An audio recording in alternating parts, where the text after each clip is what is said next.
అండి, అందరికీ praise lord. అందరు బాగున్నారా? డిసెంబర్ 2వ తారీఖు ఎడారిలో సెలయేర్లు విన్నామా? శ్రమల ద్వారా సంపూర్ణులుగా చేయుట. హెబ్రీయులకు రాసిన పత్రిక 2వ అధ్యాయం 10వ వచనం.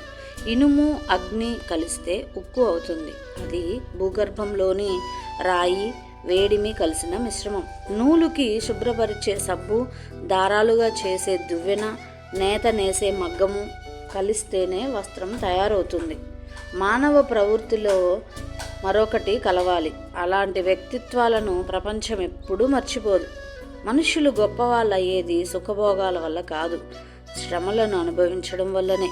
ఒక తల్లి తన కొడుక్కి తోడుగా ఒక గూని కుర్రవాడిని తెచ్చి ఇంట్లో ఉంచుకుంది. అతనికి కాళ్ళు కుంటి కూడా.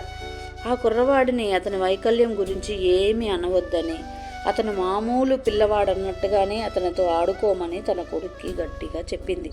ఒకరోజు వాళ్ళిద్దరూ ఆడుకుంటూ ఉండగా ఆమె కొడుకు గూని పిల్లవాడితో అనడం వింద ఆమె, నీ వీపు మీద ఏముందో తెలుసా?